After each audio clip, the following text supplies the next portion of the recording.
Hey, everyone. First of all, again, congratulations to Steve and Dave and the rest of the team for their work on International Podcast Day. I'm absolutely thrilled to be here. If any of you were at Podcast Movement 2016, I repurposed my presentation there for today, and we're going to talk a little bit about podcast audience engagement and metrics that matter. I'm going to go through this thing really fast. So, Steve, you're going to have to be quick on the trigger as we pound through these. But let's go ahead and go next slide. Just to give everyone a little background, I've been podcasting since October 2004. Matter of fact, my 12th year anniversary is coming up in about 2 weeks. I've done around 1,500 solo episodes. I've done a little over 3,000 interviews.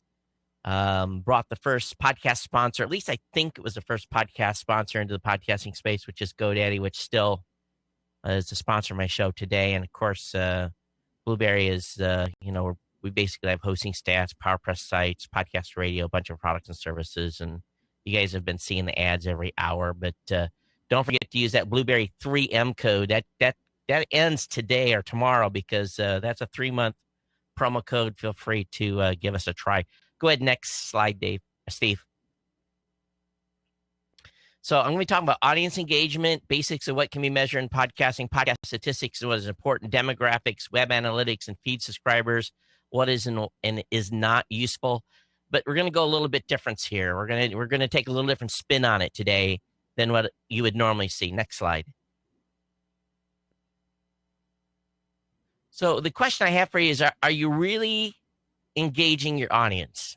I talked with Don and Drew today for the Don and Drew show on a show that I'm doing now called the Podcast Legends, that talk to folks that started in the podcasting space 2004, 2006. And, they are the epitome of engaging their audience. But what I have found over the years, a lot of podcasters say they're engaging their audience, but you may be surprised in what they actually don't do. So let's go ahead and next slide. So again, the number one podcaster complaint is my audience doesn't engage me. And oftentimes I laugh after I review a show because I'm like, well, I know why. Go ahead. So the real question is can they actually engage you? Do you give them the opportunity to engage your show or engage you as the host? So I'm going to give you some stats. We're going to run through some numbers here. And Steve, as I clear them, go ahead and feel free to go to the next one. So go ahead to the next slide. So this is a sampling of 1,182 shows. And what we found was 67% of the time the podcaster introduced themselves. So that meant that 33% of the time when someone started their podcast, they didn't even take the time to say, hey, my name is Todd. I do the Geek News Central podcast. Thank you for being here. They didn't even introduce themselves. 33% gave up the opportunity to have an engagement situation with the audience because they basically didn't say hello and tell them who they are. Maybe you would assume people would know who you are, but you automatically have to assume that upon every new episode, there's new listeners listening. So you're talking to them. You're not talking to the folks that have been with you for 5 years. Real sadly, what happened too is in these shows is only 51% of the podcasters gave the audience the ability to contact them. They didn't even have an email address they gave them for the show. I mean, 49, the 51% did, but 49% didn't. They didn't even say, hey, the email for the show is such and such at gmail.com or whatever. That to me was absolutely inexcusable. Now, I'll tie this in. Oftentimes they'll have an email on the website, and actually skip the next 2 slides, Dave, because there's a little conflict there. But the main thing is always tell your audience how to contact. Let's go down to the social media one. So 32% of the audience made sure to say, check me out on Facebook, check me out on Twitter. But 68% of the podcasters didn't take the time, at least in these shows that we reviewed, to actually say, follow me at Geek News or come over to Facebook and here's my Facebook page. So this was actually, again, in the show content, not specifically on their websites. We'll talk about that in a second. 61% of them did share their website. So they did share their website address. Next slide, Steve? Oh, yeah, there we go. So 61% shared their website, which was good because you have to assume when someone's getting the show for the first time, they may not actually know where your website is. They may have picked up iTunes or Blueberry or picked it up on Google Plus or picked it on TuneIn or wherever you may be. You need to tell them where to come back to, where the home base is. So the 61% that did was good, but the 39% that didn't, pretty sad. Now, not surprisingly, 88% of the podcasters told their audience, hey, go subscribe to us on iTunes. Okay, that's cool. But if they didn't, the 39% that didn't tell them which website to go to find the iTunes link, you left it to a chance that the person was actually going to have to search for your show in iTunes. And why not drive them back to your homepage where there's a dedicated link to iTunes there where they can basically subscribe right there on the from your homepage. But even more sad, 9%, only 9% of shows actually talk about telling your audience how to subscribe on Android. Come on, folks. Let's quit being stupid here. 50% of the people in the world, for sure in the United States, are holding an Android device. And if you iTunes this, iTunes that, iTunes this, iTunes that, you're basically dissing those potential Android listeners that may have found your show on the web or wherever they may have found it. So you got to tell them that they can subscribe via Android, and we'll talk about later on making an opportunity for them to be able to actually do that. So many of you are not giving folks the opportunity to subscribe via Android, and that's just absolutely insane in this day and age. Go ahead and hit the next slide. So leaving a review, I'm even guilty of this too. I ask my audience to leave an iTunes review once in a blue moon, but I've also been doing my show for 12 years. So reviews aren't important to me, but for a brand new show, reviews are pretty critical. So make sure you always ask nicely, will you do a review on iTunes, or will you do a review on, one of the sites where my show's listed, and get that out there. And here's the even more sick thing. Steve, next slide. Only 48% thank their audience. You get done with the show, they have taken the time out of their life, out of their hour, out of their 20 minutes, or whatever it may be, to listen to your show, and you don't even say thank you. That to me is just, the worst. Respect your audience. Thank them. Thank them for coming and having a good time with you and learning. It just, that to me is like shocking. So, if you forget maybe, and you come in the next show, hey, I forgot to tell you last episode, thanks for listening, but always thank your audience. Next slide. So is your website engaging? So, we talked a little bit about the show already being engaging in the actual episode. So they've got it via iTunes. They've got it via Google Plus. They've got it via wherever they've got it, the 30, 40 different places you can actually listen to podcasts today across the 150 different devices. Yes, there's over 150 different devices that you can consume podcasts on, not just 2 or 3 iOS devices. So the next thing is when they get to your website, are you engaging them? Are you making it so that they can actually interact with you? Next slide. Fortunately, we've covered the hump. 93% of shows have a .com. And most people have someplace they can send the people to. They have a nice, website, got good branding. But what is contained within those websites is a little discouraging. Next slide. 27% of podcasts make you search a secondary page. They make you go to page 2 to find the show. Now, I want all of you that are listening to this that have a secondary page. I want you to, I'm hoping you're all using Google Analytics or something like that for your web analytics, or stat counter, SiteMeter. There's 100 different companies that provide web stats. You probably even your hosting provider provides some sort of web stats. I want you to look at the bounce rate from your homepage. I want you to look at how many people bounce from the time they hit your homepage, people leave and never go to a secondary page on your website. And the second thing I want you to look at is how long do they stay in your website? Do they come to your website for 3, 4, 5, 10 seconds and leave? all that's in your web analytics data. You need to look at that.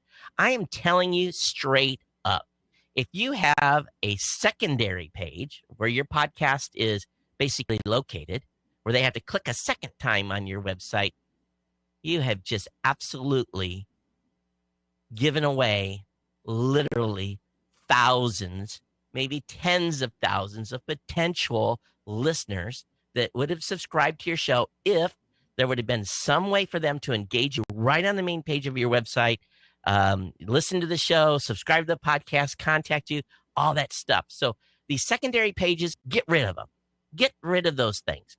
Move your show over to where the point it needs to be on your main homepage.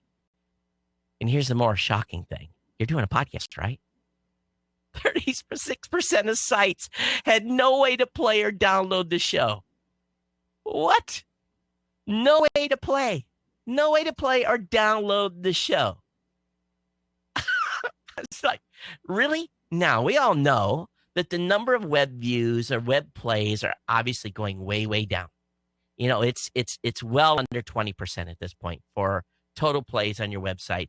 But just the simple fact that you're like sticking up your middle finger to that viewer or that listener that's coming to your page and not giving them a way to play or download this your episode is criminal. It really is. You're a podcaster, you know, get that content out there. Oh, this is just an ongoing pet peeve.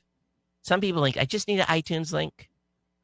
Well, no RSS icon. Why would I need an RSS icon? No one's using podcatchers these days. Well, I'm here to tell you that, yeah, iOS has a huge percentage, but there's a whole host of other applications. I was talking with Drew, actually, who was it? It was Dave Slusher. And I was telling him, I was shocked. I was seeing applications that were used literally 12 years ago, 11 years ago. iPodder, Juice. Most of you have no idea what that even means.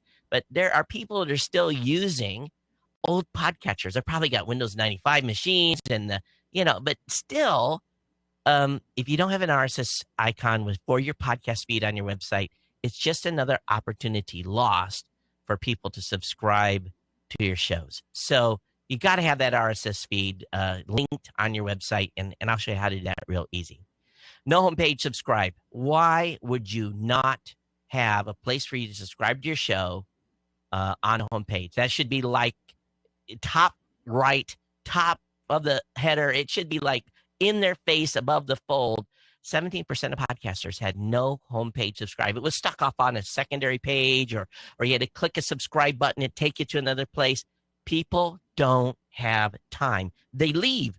They're gone. You lose them forever. Okay? Give them every opportunity to subscribe.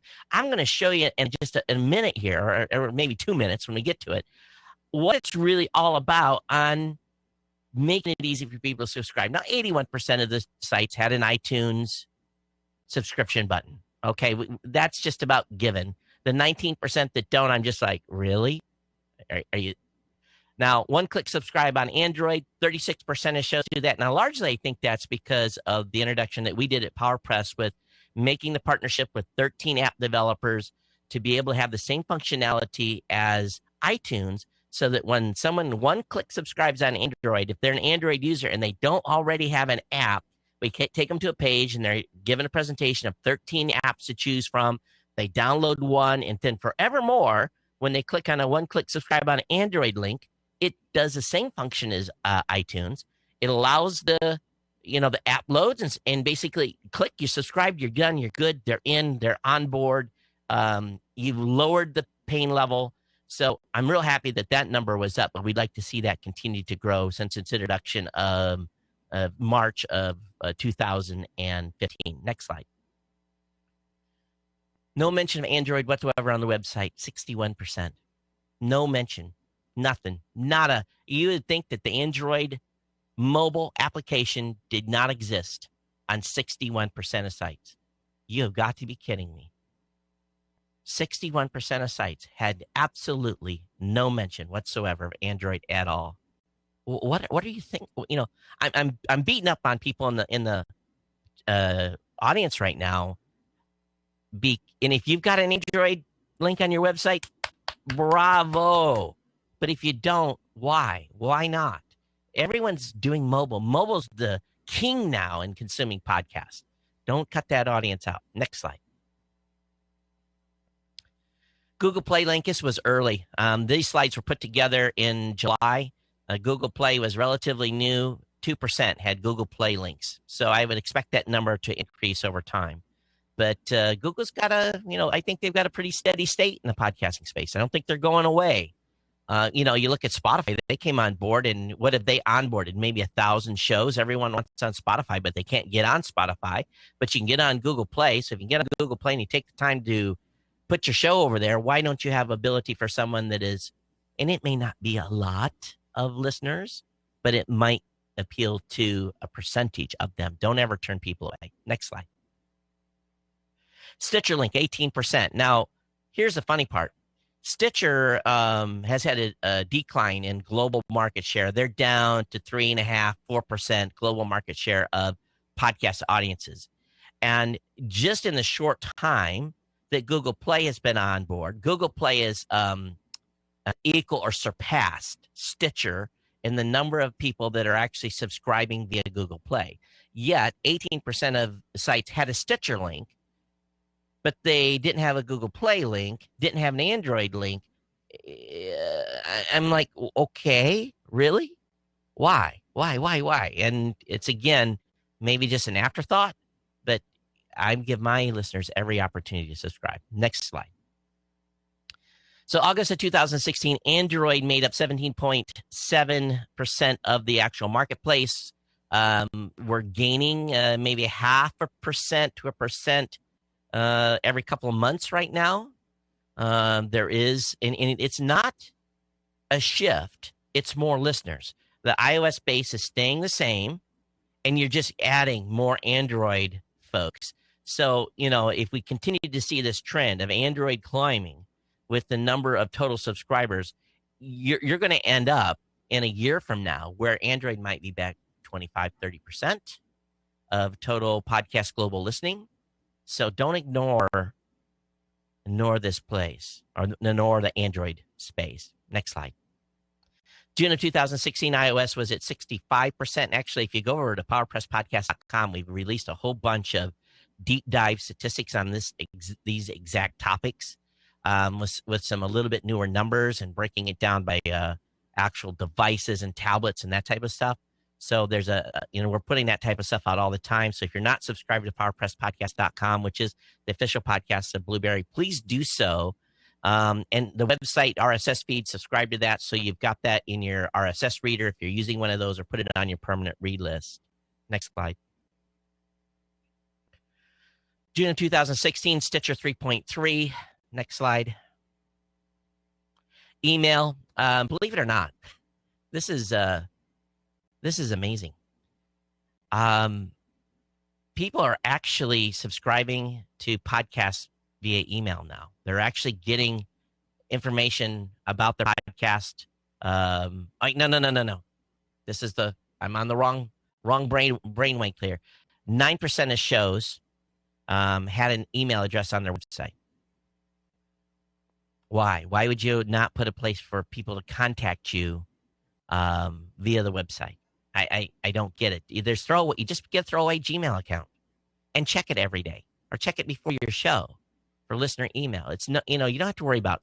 I use geeknews@gmail.com. That's the primary email address I use for my audience, for working through my website, working with my bloggers. Gmail handles the spam. I'm not worried about spam. As a matter of fact, I check spam to make sure it didn't flag stuff it wasn't supposed to. But you should have an email address on your website. So, if you're not allowing them to engage. Next slide. Contact form. Many of you had contact forms. 59% of shows had a contact form. But here's the thing about contact forms. They have to go to a secondary page. They have to fill that information out. And usually you've got a CAPTCHA there or something they have to sign. So sometimes the contact forms can be a burden where someone just click an email, bam, it's easy. But at least 59% of shows had a contact form. Next slide. Newsletter, 22% of shows had a newsletter. I don't pay any money for my newsletter. I use a Google Group read-only mailing list for my newsletter. And how is my newsletter formatted? It's not fancy. I cut and paste what's on my blog post from my show notes, and I email that to my mailing list. It doesn't have a bunch of trackers in it. It takes me literally 30 seconds to send my show notes email to my listeners.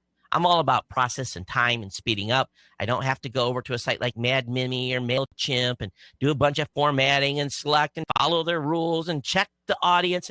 A 15-minute evolute. No, I just send out a simple, easy, one-way email that basically goes via Google Group, and it's free. That's the best thing. Next slide. Call-in number. Boy, this just fell off the cliff. In the beginning, everyone had a call-in number. And people don't like to talk on voicemail anymore. So that's part of the reason for its decline. And I'm not saying this is a good thing or a bad thing. I have a place on my website where people can still contact me, but I get like one of those maybe a month as a feedback mechanism to the show. So I don't blame people for not having a call-in number, but it just shows you how much that has declined. Next slide. So here's another thing that this drives me. I'm just going to be rude. It drives me batshit crazy. You put all this time into doing this great, fantastic show, and you have a sentence for your show notes. My website, my podcast, my life revolves around making Google happy to bring traffic to my website. And I'm going to talk here in just a few minutes about how that strategy has paid off for me for having good show notes with context to bring people to my website, because Google's be able to index it and find it, and I gain listeners from it. But anyway, less than one paragraph of show notes. If you're talking about 1, 2, 3 topics and you don't have anything to link to, I can understand this. But always link to the source material that you use to derive to build your show. If it was off the top of your head, then spend 15 minutes and write these show notes up and give Google some context on what this episode was all about so you can be found. Next slide. 62% had, I think we did this before. I don't know how I got this mixed up. 62% did have a downlink on their webpage. So I wonder where I got that other number from that other slide. I may have goofed up. That slide may have been in there by mistake. But 62% did have a download link on the website. Go ahead next. Tells you how prepared I am. Mobile ready. 51% of sites were mobile ready. If you are not mobile ready at this time, if your website does not load on your mobile phone and is readable, you're already getting penalized by Google because you're not mobile ready. Spend that money to get a mobile ready template. It's real easy to test, and there's lots of outsiders that help you look at compliance. That mobile ready thing, it's at this point, if you are, and I hate to say this, and I don't want to bash my competitors, but if you're using a default template from a vertical platform where you are basically on their site, some serviceprovider.com and not yourwebsite.com, you might be taking a major hit just because of the cookie cutter nature of the website and not being able to modify it and not being super mobile ready. So you need to take a look at where you're hosting, where your site's at. So if you're with a vertical provider, you need to look at that website real close and see if you're being impacted negatively because of it. Next slide. 92% of sites had a Twitter address. Go ahead. Facebook, 93%. So 92, huge numbers, huge percentages there of links on the website for Facebook. Go ahead. Google Plus, 37% of folks had links to Google Plus. Next slide. Okay, so let's just take a minute here and think about these engagement fundamentals. Number one, you want to make it easy to subscribe. Number two, you want to make it easy for them to contact you. Number three, you want to make them easy to play and download. Number four, you want to be mobile ready. And number five, you want to be Google friendly. If you do just those 5 things for your show content and your show site, you're going to be much farther ahead than the majority of podcasters that are out there today that don't take this extra time to do these extra things. If you've got all this stuff covered on your website, bravo. So then it's there. You just focus on being this, great podcaster and creating great content. Next slide. So here's the example of my site. This is just what my site looks like. As a matter of fact, I just recorded episode 1150, so that tells you when I put this article together. So right here, I've got in my show notes, download the audio show file. I have that as a physical link in my actual blog post. And the reason I include that in addition to what's underneath the player is that it's an indexing thing. I want this link to be indexed by Google.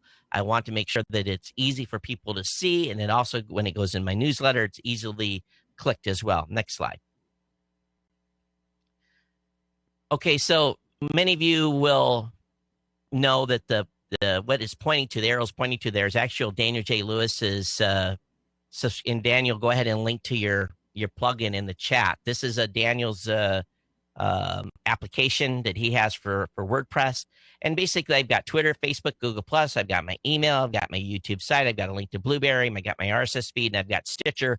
Link there is all easy links to find me socially, and and all these little extra things that I'm looking for. Next slide.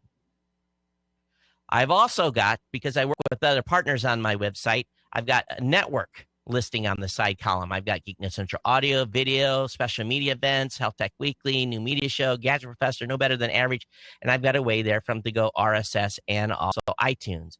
A little bit higher on the page, you can see that underneath our player, the Blueberry player for our folks that subscribe and host with us, I've got play a new window, I've got download, I've got the ability to embed that actual file, and also again, how many times do you put subscribe on your site, Todd? A lot. iTunes, Android, email, Google Play, Stitcher, RSS. I don't ever want to lose a potential listener because they didn't know how to subscribe to the show. I'd rather overdo it than not have it there at all. Next slide. Of course, this is what my site looks like mobile ready. That's actually a screenshot, 2 screenshots from my mobile phone. Next slide. This is what it looks like on a tablet. So I look at my site, multiple devices, different applications to see how it looks, to see how ready it is and how it's available for folks that are coming to the website. Next slide. Now, if you search for Geek News Central Podcast on Google, look at what comes up. Look at how my page is laid out. I've taken the time to make sure that what is important there. I want them to be able to contact me. I want them to link to the podcast. I want them to know about the newsletter, my live site, or getting to the actual Geek News Central homepage. This is when people search for my show on Google, this is what they find. You need to really look at how your listing comes up in Google and tweak that as much as you can to get the most value out of that search result. Next slide. So again, easy to subscribe, easy to contact, easy to play, mobile ready, and Google friendly. And Dave, if you'll go up to slide 42, let's go back to 42 for a second. Or Steve, I'm sorry, I keep calling you Dave. Keep going up. 3 more, 4 more. 1 more. So if you guys see my subscribe to podcast link, that's what's on my main page at the very top. iTunes, Android, email, Google Play, Stitcher, RSS. That subscribe bar is there. And people say, oh, that's so huge. Well, what that has been designed and how we designed that with Blueberry was to make that so that when you touch it with a finger on a mobile device, it will actually load without you having to hunt and peck. It actually follows the Google standard and the iOS standard for button sizes. So I just wanted to make that kind of clear. Some of you have subscribed to iTunes on your website, but it's such a small button. You have to be absolutely perfect when you touch it with your finger. All right, let's go back to where we were. Let's go to actually next slide. Yep. So let's talk about measuring that engagement and really what the power of this podcasting thing is really all about. Next slide. What can we measure? We can measure a lot of stuff. And if you're like me, I'm a little bit of a stats junkie. I want to really know how my podcast is being consumed and what's happening. People are coming to my website. Next slide.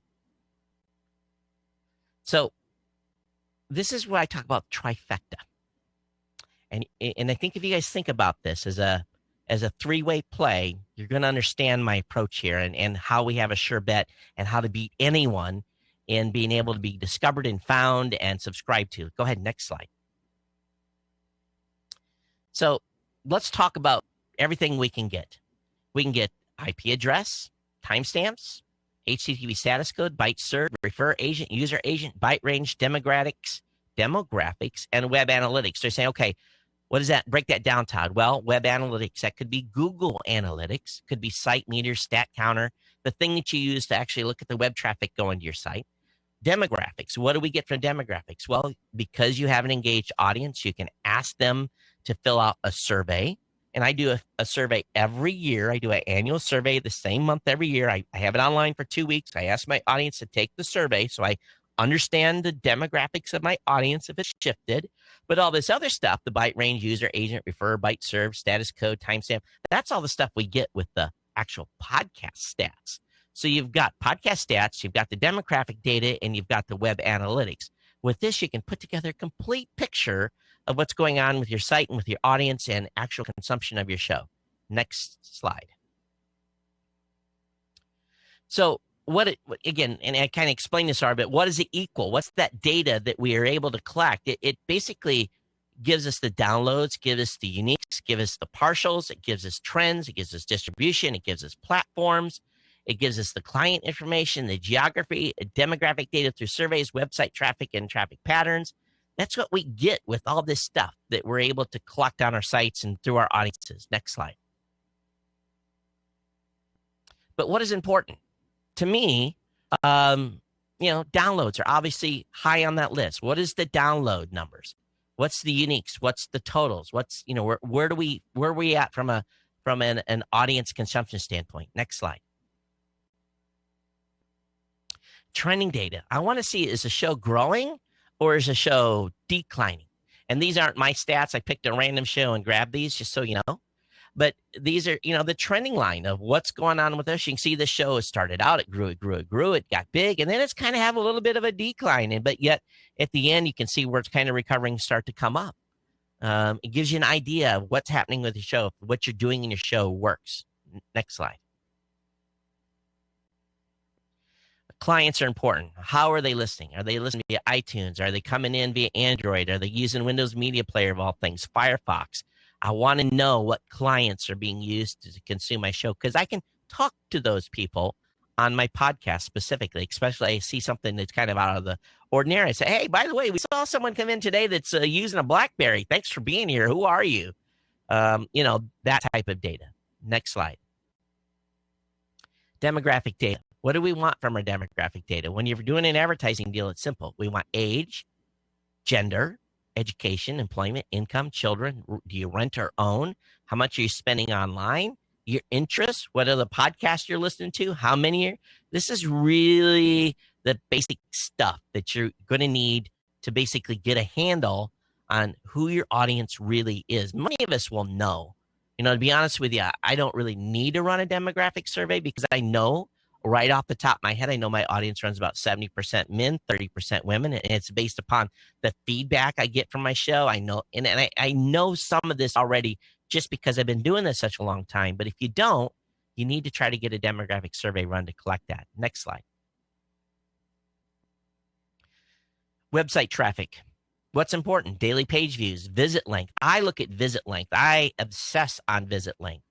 My goal is to always increase the visit length that's coming to my website on a monthly basis. I want them to hang on the site longer. How do you make them hang on the site longer? You give them good information and give them a reason to come back on non-podcast days. That's why I have bloggers that actually write articles on a consistent basis for my site to be able to keep the listeners coming and hanging. And hopefully they're reading an article on whatever's been posted for the day, and they see on the sidebar, wow, this guy's got a podcast. Let me subscribe to that. So that hang time is important. Returning visits important as well. Are we keeping them coming back? Are we telling them things they want to hear? I look at popular pages, and when I find that I have a page that's hot, I wrote this blog article 5 years ago on some Excel spreadsheet thing. I mean, it was just a ridiculous hack article. That page gets like 5,000 page views a month. It just gets, because it's search, it's at the top of the search results. So what did I do with that page? I modified that page so that there is a secondary opportunity based upon them laying on that blog post. It basically says, okay, I provided you information. Now, if you like what I provided you, I talk about this kind of stuff on my podcast. And I actually added some stuff to that blog post to try to capture more people subscribing, because they're coming in because they're looking for this information on this spreadsheet, but I've got a 2-minute opportunity to get them to subscribe to the show. Next slide. Okay, so let's talk about out-click effectiveness. Now, this is from my site. This is what I have done as June 2016 as an example. I had 3,300 people click on my iTunes subscribe link. My June Stats iOS training data appeared that I gained between 800 and 900 subscribers when I looked at overall growth on iOS only from like June to July. I had about an 800 growth. So I basically, 1 in 4 stayed with the show more than a couple of episodes. So, all this stuff I've done on my website, this is what it really resulted in. Now, I've been doing a podcast for 12 years. This is 1 month of activity. Now, how did I get 3,300 people to click on my iTunes subscribe link? Because every opportunity someone comes to my website, they have an opportunity to subscribe. I don't squander that. It's there easy for them to see, and I make it enticing for them to see. Next slide. Android, June of 2016, banner month for Android, 4,131 click subscribe on Android. My Google Plus was numbers were about 600. So between Google Plus and Android, I gained about 1,600 new listeners in June between Google Plus and Android. And I got the Google Plus numbers from Google, because they don't really have any feedback mechanism. You go over there and look at see what the numbers were. But the Android trending, I could see right in my stats from Blueberry. So, 1 in 5 or maybe 1 in 4 was the total number of, additions to the site. Now, here's this visit length I was really honing on. 121,000 visitors stayed on the site more than an hour. So I had an hour 121,000 times to capture someone to subscribe to the show. And probably some of those folks were our listeners coming and using the web browser. But 106,000 played the podcast through the browser that hung on the website. Well, I had 106,000 plays. Was that a direct relation of the 121,000? Probably. But total hits to the site for June was a little over 1.3 million. 720,000 of those folks stayed for greater than 60 seconds. Which meant 82% played the show on the website. So getting people to your website, getting them to hang. Now, everyone's going to ask, how in the hell do I get that type of traffic? I had 15,000 articles. This is over 12 years. Actually, more than that, because I was blogging before I was podcasting. 15,000 articles on the website. Do you understand the value that you provide as a target of opportunity for Google to index and for people to come to find your site? You have to continue to put new stuff up. Don't get me wrong. You can't just do this and quit. But I get an extraordinary amount of traffic from Google search traffic alone. Direct people typing in and coming to the website is, maybe a tenth of the traffic to the website versus what I get from Google coming to the website. So you got to make your websites pumped for Google. You got to take, because if you don't, you won't get the traffic. Next slide. So in June, that popular page I was talking about had 28,000 hits. 2,059 visitors to that page took a positive action on that page. 7 point when I played the shows, clicked to subscribe, or reacted to my sponsor. Just from that page. So it just gives you an idea what can happen if you prime your site for success. Next slide. Daniel, yes. So May of 2016, Android listener bumped by 3%. In June, I took the extra time to talk to the Android listeners in the show. I thanked them for subscribing, and I asked them to share the show with other Android users. There's nothing more powerful than an Android user say, man, I'm listening to this dude's podcast. You got to listen to it. And I push that in my show. I tell them, I don't care how you promote the show. You do a tweet link to my sponsor. If you do you say something on Facebook, just talk about the show. To me, that is almost more valuable than an actual monetary donation, is when you have your audience actually talking externally on their own sites or Facebook pages and so forth, talking about you, driving them inward.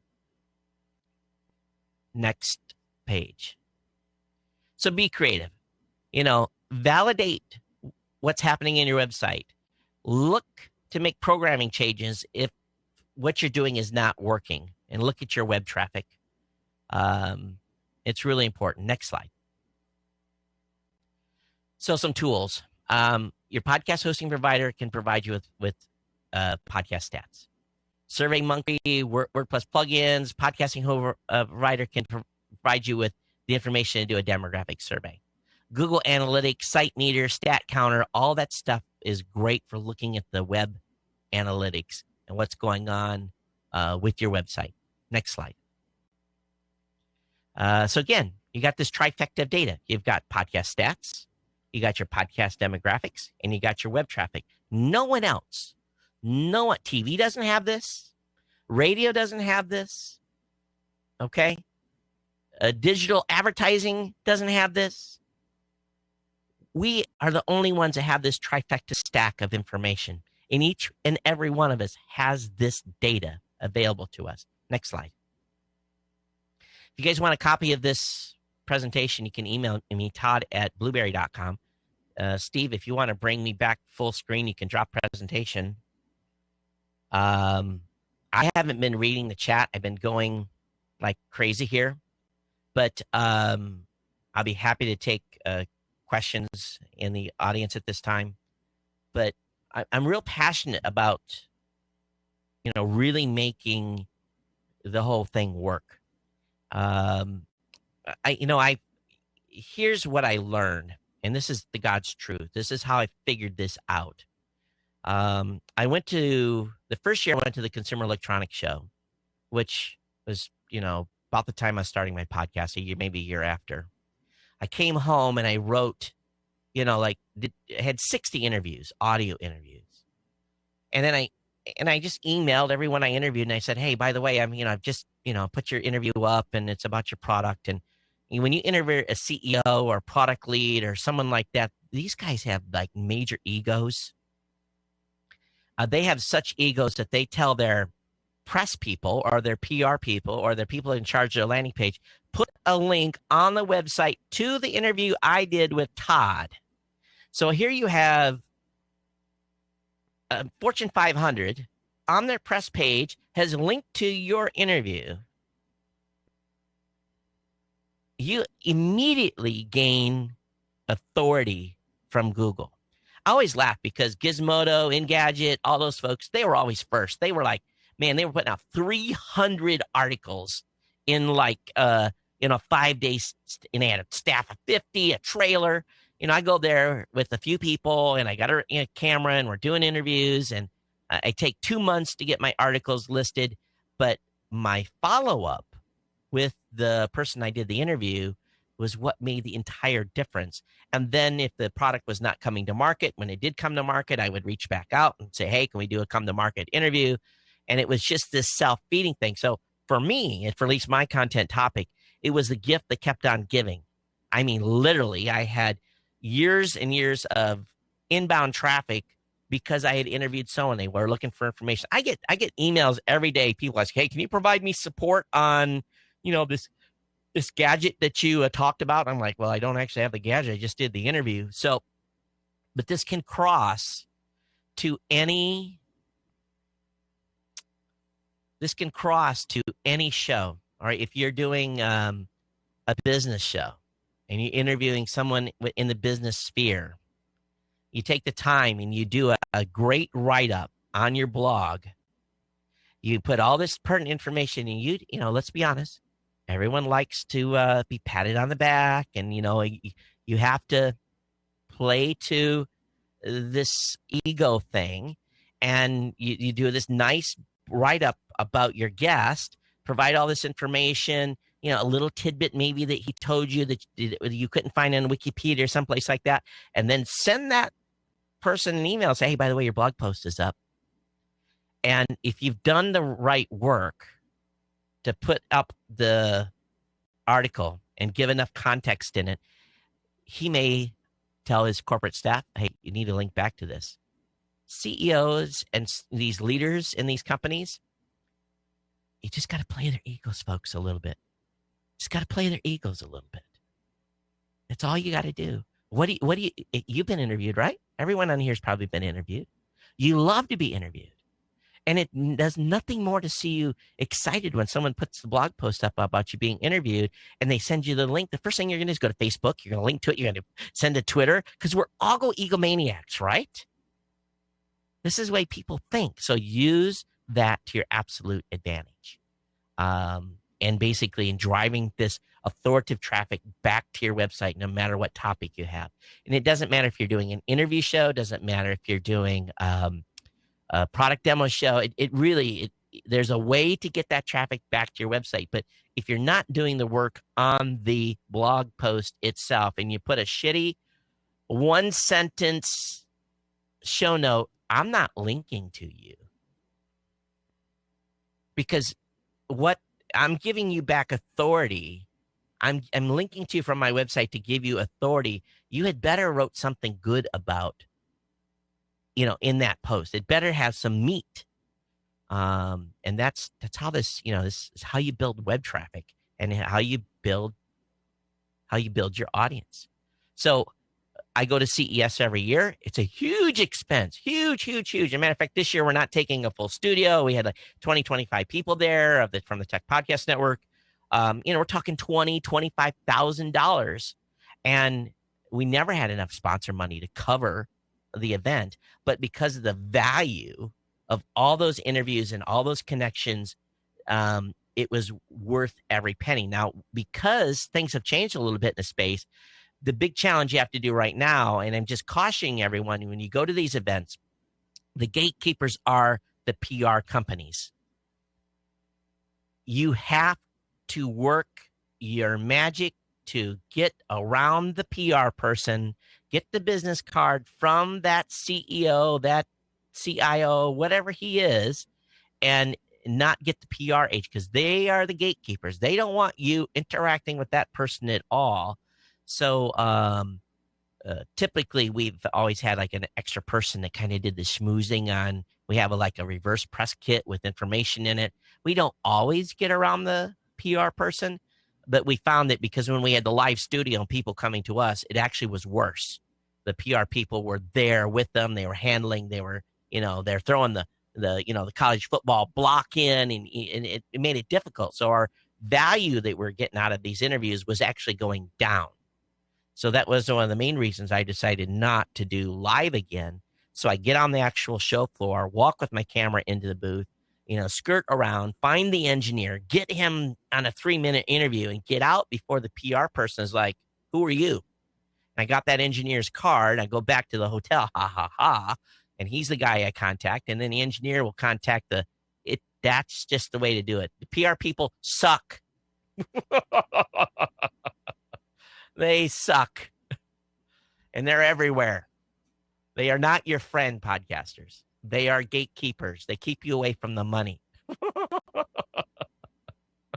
Hey, Todd, there's Thank one you. question that I'd like to throw at you out of the chat room Sure. from Daniel. It says, of all those things you shared, what do you think is the single most important thing podcasters should go change right now? Oh, man. If you can't find your latest episode in Google, you have to ask yourself why. That would be my number one thing I would fix. You're not writing for your audience. You're writing your blog post for Google. Don't ever forget that. That's number one. You think you're writing for audience. You're not. Your audience that's already subscribed are not reading that. You're writing it for Discover from Google. It's work. It's a lot of work, folks. This is not easy. You know, there's no secret formula to success. You know, I'll be very honest with you. I hadn't talked about earnings, how much my podcast has earned to a couple of years ago, and I revealed that a couple of years ago. But I want to make people understand what it takes. My first month, and how much time do I have, Steve? Am I almost out? I got 4 minutes, I guess, right? You're good. Okay. So, and I don't want anyone that's listening to this to even, I don't want it to be taken the wrong way, but I want you to understand what it took to get from point A to point Z. When I started my show, the first sponsor I had was GoDaddy, and my first sponsorship check was $300. I really didn't have a clue on how much to charge for my show. That has grown over the years, and without actually, laying out the number, my Geek News Central podcast from my single sponsor, GoDaddy, does six figures a year. Now, how do I do that? I do that by this whole strategy of getting lots of traffic to the website, getting new subscribers to the show. How do I maintain a sponsor for 12 years straight? I maintain a sponsor for 12 years straight or 11 years straight because I have new bodies filling the seat. Some people are going to trickle out. People go away for a couple of years and they come back. But because I got a constant flow of new people coming into the show, there's new people to introduce the sponsor to, which in turn is able to give me the volume that I need to keep GoDaddy as a sponsor. So that, it didn't happen quickly. This has been a march, a long continuous march, little by little by little by little. Yes, I was early, but, I'm competing with the same, 130,000 active podcasts that are out there right now with competing for that audience with everyone else. But I absolutely guarantee you I beat them, majority of them, because of Google. And if you do that, that'll help you. So if you want to check out my website, geeknewscentral.com is my personal website. Really like you to check out the Podcast Legends show. It's in its 5th episode. I released an episode for Dave Slusher today. These are talking to people that were at the very beginning of podcasting. If you haven't been in the space very long, this is a way for you to get an intimate knowledge of Steve. When you and I were, going to those first events and hanging out and it's absolutely critical that people understand where we've come from and where we're going. And then, of course, I do co-host the show with Rob Greenlee, the New Media Show at newmediashow.com. But actually, Steve, I still have hangovers from those days. And in every interview that I've done on Podcast Legends, that's what's come up is the parties. I don't think we're having enough parties. So I'm going to make it a point that next year, PM17, we're going to have to throw a beer bash and see if we can get some people some hangovers. Actually, PM16, the last night we were there, was pretty good, and you did some really great Rodney Dangerfield. Hey, if anybody has any questions on this, I hope you've enjoyed this. Again, Steve, thanks so much. And I know that you and I will be back at 11 o'clock and we can maybe reminisce a little bit. But everyone, thank you so very, very much for letting me spiel here for 45 minutes or so. And I hope that you got something out of my presentation. And if this was the second time you've seen it, no yawning. I saw a yawn in the chat room, Daniel. It's time for some more coffee or caffeine or something. But thanks so much, Steve. Absolutely. And, you know, Todd, you've always been a pillar of the podcast community, and we all truly appreciate that, because one of the things, and I talked about this earlier today, but briefly, is that one of the cornerstones of International Podcast Day is the ability for all these communities around the world to come together to share information. That's one of the really fabulous things I feel about podcasting and podcasters, is the share of wealth and knowledge. Certainly you can take it or leave it, but it's not like corporate business where everything's a damn secret. Excuse me for that. But, you know, so I really appreciate your openness, your honesty, and sharing really the back door of a lot of things that can help everybody. Yeah, and we're trying to be more transparent with all this data that we have at Blueberry as well. With you know, I'm just telling everyone that PowerPress podcast site, you know, we're going to actually, we released something the other day that a lot of people are shocked about, and I'll just leave this as I head out of here. Everyone knows there's 325,000 shows listed in iTunes, but did you know that only 91,000 shows did a single episode last month, and the previous month there was 130,000 shows that released a single episode? So the podcast space, even though there's 325,000 shows, there's really truly only active about 130,000, maybe to 140. And we're going to be releasing more data about that as time goes on. But we've got this full stack of stuff. We can see that. So anyway, amazing information. Todd Cochran, CEO of Blueberry and platinum sponsor of International Podcast Day. I'll see you again in a couple hours, buddy, and we'll wrap up International Podcast Day. Folks, we're going to go to Hawaii. Aloha. Actually, I think we have another Hawaiian coming up here too in just a few minutes. So, folks, we're going to go to a brief intermission, and we'll be right back with a few more hours of International Podcast Day.